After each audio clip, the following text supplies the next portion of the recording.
There may be spoilers in this video, so, spoiler warning. I'll try not to talk too much about spoilers, but, some things might slip. So, this is unscripted. This will be my first unscripted video I've ever made, so we'll see how that goes. The first episode of Apple TV Plus's Prehistoric Planet has just dropped. Oddly enough, it dropped at 11 p.m. my time, so I was able to watch it with enough time to go to bed. It was supposed to drop at like 3 a.m. Eastern time or something like that, so the times match. That works. It was nothing short of amazing. I also decided not to do the live stream reaction watch-along thing because it's a documentary, so there's not like a lot to react to. Plus, I'm not great at reacting.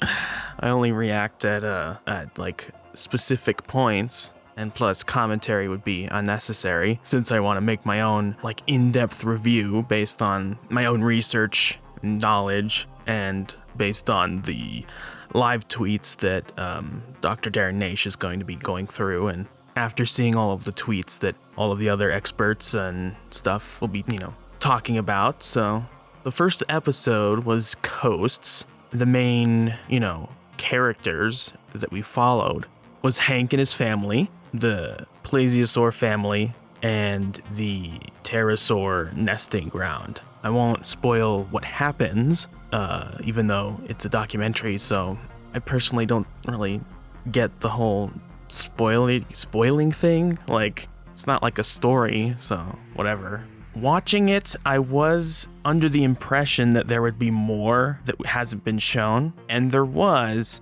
but there wasn't like new inclusions of critters and stuff that hasn't been shown in this episode, and that was probably intentional because it's the first episode, so they were gonna show more of the first episode than they would if it was like, something tells me there has been a lot less shown of the other episodes.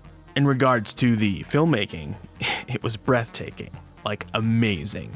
They used exactly the same techniques that more modern documentaries that Attenborough has narrated. They've used the techniques from those, which is incredible. Basically everything in the episode was as realistic as you could possibly get, which made it just an incredible event, basically. And I really liked the inclusion of the bookends of Attenborough talking to you a little bit, which kind of impresses upon the audience of how up-to-date it is and the importance of getting things right, that contrary to popular belief, paleontologists actually know a lot more about what they're doing than general populace thinks they do. It's not all speculation or educated guesses. Some things are, they're always gonna be, like the colors. You can get a good estimate of coloration and patterns, but for the vast majority of dead things, colors are always going to be unknown. I think my favorite scene was the Mosasaur spa scene, followed by the brawl, because they really made the Mosasaurs seem like big lazy lizards, as they would have been. And the melding of video effects and practical effects was phenomenal, especially in that scene. Spoilers, there's the Mosasaur beaches himself on a reef to get rid of his shedding skin, and real animals basically start going to town on his skin, and real flakes of, I guess, fake skin, or maybe it was like they got some lizard skin and put it in the water, and that was, supposed to look like Mosasaur skin. But it was practical, and that was really cool. Another practical part that I was like, oh damn, that's pretty cool, was the nesting colony. There was, when the babies are hatching and crawling out of their nests, the nests are real. And so I don't think the chicks were real. They looked like CG. So I think they did it like a green glove on their hand or something going through the nest. And then they edited the hand out and put the baby nests, the hatchlings in there. Also, Hank and his family, top tier. Best Tyrannosaurus design in recorded paleomedia history?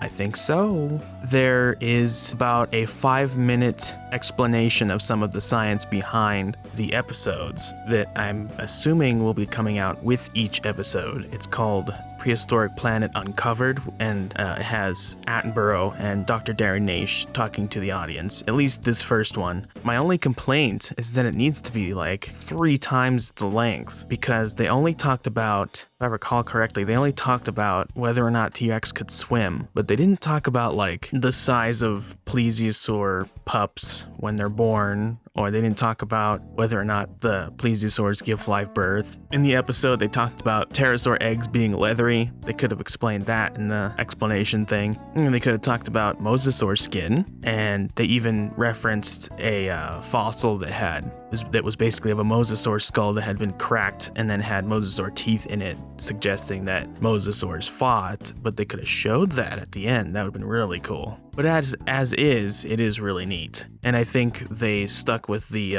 could T-Rex actually swim bit, because that was the most visually, what? I don't know what's like, what? This can actually happen? Sort of thing that like the general audience would see. No one's ever depicted a Tyrannosaurus swimming, ever. This is the first time ever, despite that like every land animal on the planet can swim, pretty much. So that would make sense. A lot of baby death though, which goes to the, I don't know if it's a hypothesis or a theory or like a general consensus or just like an obvious fact that the vast majority of dinosaurs and pterosaurs and plesiosaurs at the time were young, and that barely anyone lived to adulthood, which means that this entire chunk, the Mesozoic, would have just been baby death after baby death after baby death, and like that isn't different from today that much, but because mammals and birds tend to give a shit about their kids and have less of them in general, the whole mass baby death thing isn't quite as common today as it was during this time, because the vast majority of animals were making tons of babies, tens of thousands of babies. So you have turtle baby death, you have dino baby death, you have pterosaur baby death. A cool juxtaposition though was the plesiosaurs being almost more whale-like and more mammal-like than the dinosaurs, because they have one giant baby at a time and they give live birth in the ocean and they have to take care of the baby for a long time, and that's pretty much whales. Whereas like Hank has like 4 kids left at the end of the episode, but it was referenced that they make like clutches of 15 or so. When he was eating that turtle, he was not wanting to share with the babies. Anyway, those are my thoughts on the episode. Kind of looking more forward to the other episodes, particularly the one with Dinosaurs, which I hope is also the one where the Therizinosaurus shows up. Darren referenced the Therizinosaurus, and I was like, oh. If y'all don't know, Therizinosaurus is my favorite dinosaur, so you can expect a video on Therizinosaurus as soon as I can possibly make that. As well as basically, one thing I learned from this whole thing is to make videos on every single thing that was shown in this show, because, you know, gotta grab that bag, right folks? Gotta grab that bag.